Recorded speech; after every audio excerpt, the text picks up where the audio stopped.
आज मणिपुर दौरे पर जाएंगे पीएम नरेंद्र मोदी। नक्सली हिंसा भड़कने के बाद पहली बार यहां आ रहे हैं प्रधान नरेंद्र मोदी। 71,850 करोड़ की परियोजनाओं की भी देंगे सौगात। साथ ही कुर्की बहुल चुंड चांदपुर और मतई बहुत इम्फाल से दोनों समुदाय को साधने की भी करेंगे कोशिश। साथ ही चुनावी राज्यों असम, पश्चिम बंगाल और बिहार का दौरा भी करेंगे पीएम नरेंद्र मोदी। तो ये महत्वपूर्ण जानकारी। मणिपुर में भड़की जातीय हिंसा के 862 दिन बाद प्रधानमंत्री नरेंद्र मोदी आज मणिपुर के दौरे पर जाएंगे। और यही आपको बता दें कि 2023 में हिंसा के बाद ये उनकी पहली मणिपुर की यात्रा है और आज वे मणिपुर के दौरे पर जाएंगे, जहां पर वे 71,850 करोड़ की परियोजनाओं की सौगात भी देंगे। साथ ही जो चुनावी राज्य हैं असम, पश्चिम बंगाल और बिहार, वहां का भी वे दौरा करेंगे। तो आज मणिपुर के दौरे पर जाएंगे पीएम नरेंद्र मोदी। और पिछले 2 सालों की बात करें तो विपक्ष ने भी प्रधानमंत्री नरेंद्र मोदी पर निशान साधे थे कि मणिपुर में जो हिंसा हुई थी उसके बाद प्रधानमंत्री नरेंद्र मोदी ने कोई प्रतिक्रिया नहीं दी, वे मणिपुर के दौरे पर नहीं गए। और इसी बीच आज महत्वपूर्ण दौरा प्रधानमंत्री नरेंद्र मोदी का, आज वे मणिपुर के दौरे पर जाएंगे, ये बड़ी जानकारी। और वहां पर वे काफी करोड़ रुपए की भी सौगात देंगे। तो आज महत्वपूर्ण दौरा। नस्लीय हिंसा भड़कने के बाद पहली बार यहां आ रहे हैं प्रधानमंत्री। 71,850 करोड़ की परियोजनाओं की भी सौगात देंगे, लोगों से मिलेंगे। और साथ ही जो चुनावी राज्य हैं असम, पश्चिम बंगाल और बिहार, उन राज्यों का भी दौरा करेंगे पीएम नरेंद्र मोदी। तो ये बड़ा दौरा प्रधानमंत्री नरेंद्र मोदी का, आज वे मणिपुर के दौरे पर हैं।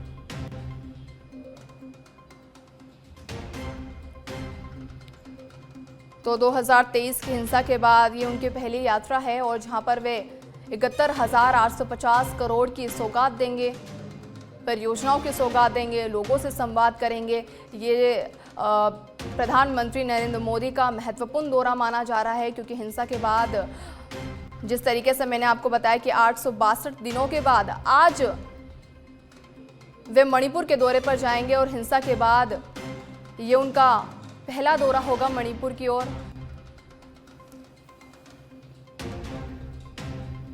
और साथ ही साथ मणिपुर के दौरे के साथ साथ वे असम, पश्चिम बंगाल और बिहार का भी दौरा करेंगे, क्योंकि देखिए चुनाव पास में आ रहे हैं और इन राज्यों में चुनाव है और इसको लेकर प्रधानमंत्री नरेंद्र मोदी इन राज्यों का भी दौरा करेंगे। और सबसे पहले वे मणिपुर जाएंगे, जहां पर वे 41,850 करोड़ की सौगात देंगे परियोजनाओं की।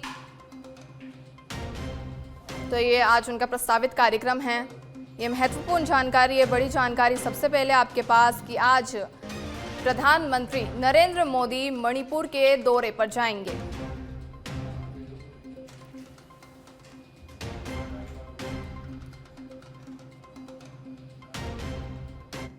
आगे बढ़ते हैं। नेपाल का संवैधानिक संकट समाप्त है, सुशीला कार्की बनी नेपाल की प्रधानमंत्री। ये बड़ी जानकारी। सुशीला कार्की बनी है नेपाल की अगली प्रधानमंत्री।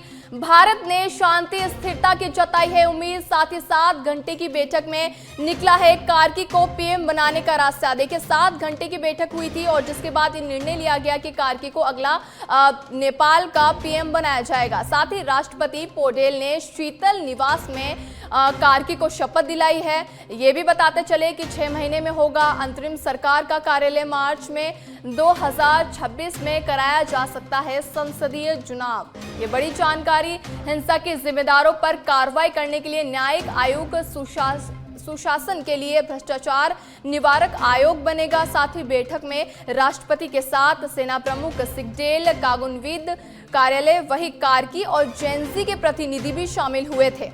तो सुशीला कार्की नेपाल की अगली प्रधानमंत्री है। देखिए ये हम सभी जानते हैं कि नेपाल में किस तरीके से हिंसा भड़की और जो जेनजी लोग हैं, जेनजी जो युवक हैं, उन्होंने किस प्रकार से जो हिंसा भड़काई और नेपाल में किस तरीके से ये हिंसा देखने को मिली बीते कुछ दिनों से, जिस तरीके से वहां की सरकार ने सोशल मीडिया के प्लेटफॉर्म्स पर बैन लगाया, उसके बाद से ये हिंसा काफी उग्र होती गई और जिसके बाद वहां के प्रधानमंत्री ने इस्तीफा दे दिया, सांसद विधायकों ने इस्तीफा दे दिया और इसके बाद नेपाल का संवैधानिक संकट अब समाप्त होता हुआ दिखाई दे रहा है क्योंकि एक बड़ी जानकारी वहां से सामने आ रही है कि सुशीला कार्की अब नेपाल की अगली प्रधानमंत्री बनेगी। साथ ही भारत ने भी शांति और स्थिरता की उम्मीद जताई है। 7 घंटे की लंबी बैठक हुई थी और जिसमें सुशीला कार्की को पीएम बनाने का जो है ये बड़ा निर्णय लिया गया। कर्नाटक से खबर है जहां गणपति विसर्जन के वक्त बड़ा हादसा हो गया। गणेश जुलूस में ट्रक घुसने से 8 लोगों की मौत हो गई। हादसे में 20 से ज्यादा लोग घायल हुए हैं। साथ ही केंद्रीय मंत्री एचडी कुमारस्वामी ने घटना पर अपना दुख जताया है। साथ ही मुफ्त में इलाज के लिए कदम उठाने की भी अपील की है। देखिए, गणेश जुलूस के वक्त एक बड़ा हादसा हो गया और इस हादसे में काफ़ी लोगों के घायल होने की सूचना भी मिली है।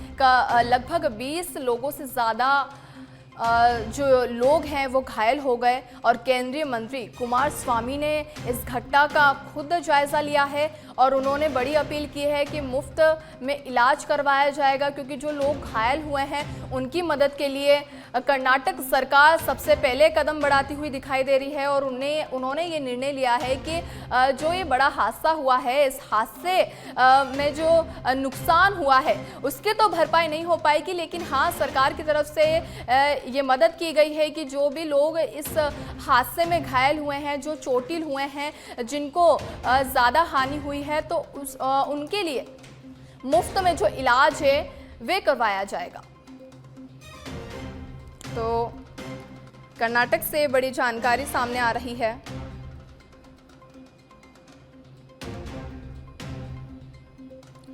जहां गणेश विसर्जन के दौरान एक बड़ा हादसा हो गया और इस हादसे में काफ़ी लोगों के घायल होने की सूचना मिल रही है। आंकड़े के अनुसार 20 के करीब जो लोग हैं वो घायल हो गए और 8 लोगों की इसमें मौत भी हो गई है। देखिए, काफ़ी भीषण हादसा था ये। वहीं आगे बढ़ते हैं, दिल्ली से खबर है जहां भाजपा राष्ट्रीय अध्यक्ष जेपी नड्डा से भाजपा प्रदेश अध्यक्ष मदन राठौर ने शिष्टाचार भेंट की है।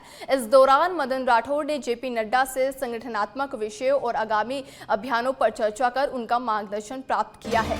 तो दोनों के बीच में शिष्टाचार भेंट हुई है। संगठनात्मक विषय और आगामी अभियानों पर भी विस्तार से चर्चा की गई है। तो ये महत्वपूर्ण जानकारी राठौर ने किया, जेपी नड्डा का मार्गदर्शन प्राप्त। दिल्ली से एक खबर सामने आ रही है जहां भाजपा राष्ट्रीय अध्यक्ष जेपी नड्डा से भाजपा के जो प्रदेश अध्यक्ष हैं मदन राठौर ने शिष्टाचार भेंट की है।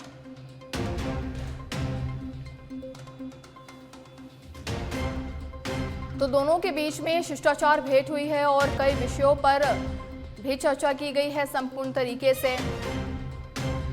तो जो भाजपा के प्रदेश अध्यक्ष मदन राठौर हैं, माफ कीजिएगा, भाजपा के अध्यक्ष जेपी नड्डा ने भाजपा के प्रदेश अध्यक्ष मदन राठौर से शिष्टाचार भेंट की है। और अधिक जानकारी के लिए हमारे साथ फोन लाइन पर पॉलिटिकल एडिटर लाल सिंह फौजदार जी जुड़ चुके हैं। लाल सिंह, देखिए, ये महत्वपूर्ण जानकारी प्राप्त हो रही है कि जो बीजेपी के अध्यक्ष जेपी नड्डा से हमारे जो राजस्थान के भाजपा प्रदेश अध्यक्ष हैं मदन राठौर ने शिष्टाचार भेंट की है। मैं आपसे ये जानना चाहूंगी कि ये जो शिष्टाचार भेंट हुई है इसके पीछे का कारण और क्या महत्वपूर्ण निर्णय इस बैठक में किए गए हैं।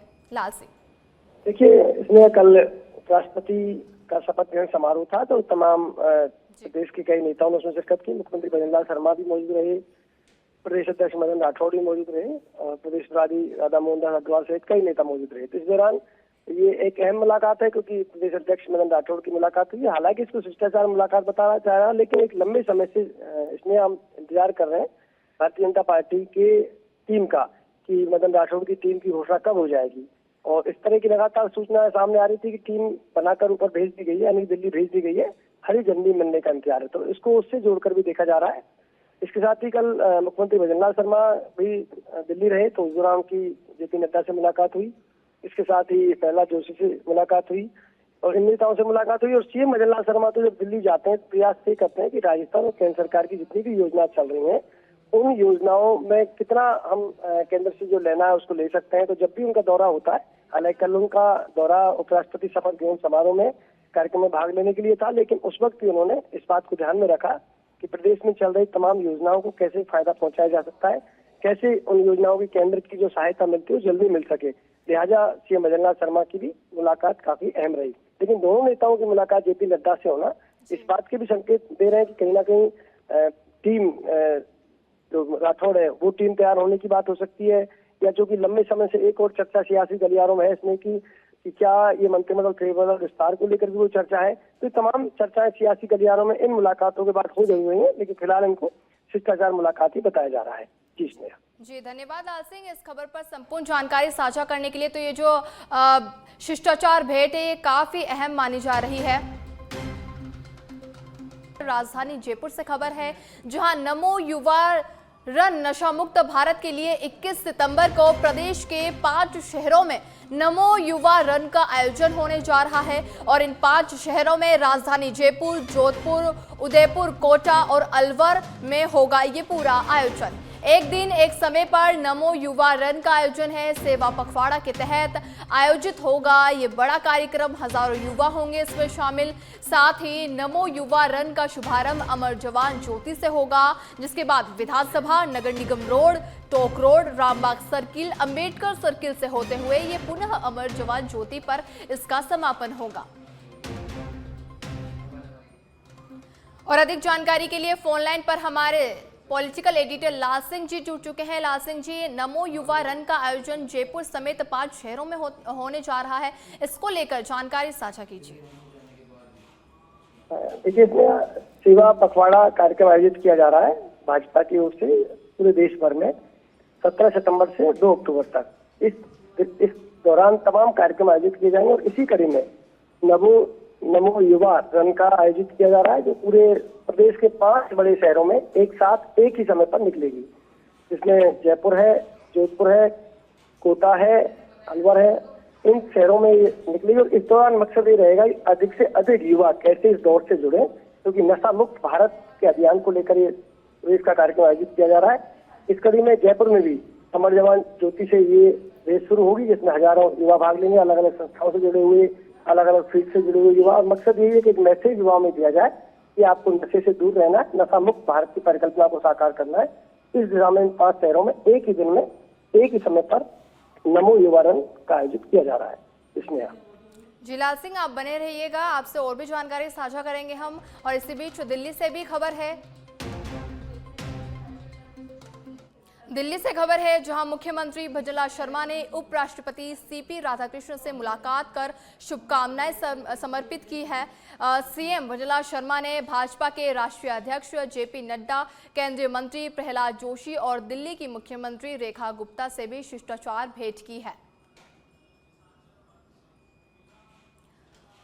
तो लाल सिंह जी, जैसे कि आपने पहले भी ये जानकारी दी थी कि जो हमारे मदन राठौड़ हैं उन्होंने जेपी नड्डा से मुलाकात की थी, और इसी बीच सीएम भजनलाल शर्मा ने भी जो नए राष्ट्रपति का चुनाव हुआ जिस पर सीपी राधाकृष्ण की जीत हुई और उन्होंने शपथ ली, और जिसके बाद सीएम ने उनसे शिष्टाचार भेंट की है और अन्य कार्यकर्ताओं से भी भेंट की है, इसको लेकर भी आप जानकारी साझा कीजिए। देखिए, इसमें कल क्योंकि उपराष्ट्रपति का शपथ ग्रहण समारोह था, मुख्यमंत्री भजनलाल शर्मा कार्यक्रम में मौजूद रहे और इसके बाद अलग से उन्होंने मुलाकात की, उनको उनके कार्यकाल के लिए बहुत बहुत बधाई दी। और इसके साथ ही जेपी नड्डा से मुलाकात की, संगठन के कई मुद्दों पर चर्चा हुई है, कई अहम मामलों को लेकर चर्चा हुई है। जेपी नड्डा से मुलाकात को कई मायनों से जोड़कर भी देखा जा रहा है। इसके साथ ही दिल्ली की मुख्यमंत्री से मुलाकात और प्रहलाद जोशी से मुलाकात हुई है। प्रहलाद जोशी से मुलाकात क्योंकि राज्य की कई योजना जो केंद्र सरकार और राज्य सरकार के साझा उपक्रम में चल रही है, उनमें कैसे आगे उसको बढ़ाया जाए, कैसे गति दी जाए, इन तमाम विषयों पर चर्चा हुई है। जैसा कि मैंने पहले भी कहा था इसमें कि मुख्यमंत्री भजनलाल शर्मा जब भी दिल्ली जाते हैं तो अपने निर्धारित कार्यक्रम के अलावा उनका प्रयास ये रहता है कि मंत्रियों से मुलाकात की जाए और केंद्र राज्य की चल रही साझा योजनाओं को और कैसे आगे बढ़ाया जाए, प्रदेश के विकास में और गति कैसे दी जाए, इन मकसद को लेकर भी उनकी मुलाकात अक्सर होती है। इसी कड़ी में कल की मुलाकात भी देखी जा सकती है। हालांकि जेपी नड्डा से मुलाकात को और भी कई मायनों में देखा जा रहा है। जी लाल सिंह, धन्यवाद इस खबर पर संपूर्ण जानकारी साझा करने के लिए। तो हम मान सकते हैं कि सीएम मृणाल शर्मा का जो ये दौरा था ये काफी महत्वपूर्ण है, क्योंकि उन्होंने सीपी राधाकृष्ण को तो बधाई दी है, लेकिन साथ ही में उन्होंने और भी जो कार्यकर्ता है उनसे मुलाकात की, जिनमें दिल्ली की जो सीएम है रेखा गुप्ता भी शामिल है। और हम ये कह सकते हैं कि राजस्थान के लिए काफी महत्वपूर्ण हो जाता है कि सीएम मृणाल शर्मा की ये जो मुलाकात थी काफी अहम है। जयपुर से खबर है, जहां पुलिस कांस्टेबल भर्ती परीक्षा आज से शुरू होगी। 21 जिलों में 2 दिन चलेगी ये परीक्षा और पहली बार 33% महिला आरक्षण प्राप्त हुआ है। 581 सेंटर के हर रूम की होगी लाइव निगरानी। देखिए, परीक्षा है तो लाजमी है कि निगरानी भी रखी जाएगी और सुरक्षा के भी पुख्ता इंतजाम रखे जाएंगे। और जानकारी दे दें कि 10,000 पदों के लिए आयोजित हो रही है ये महत्वपूर्ण परीक्षा।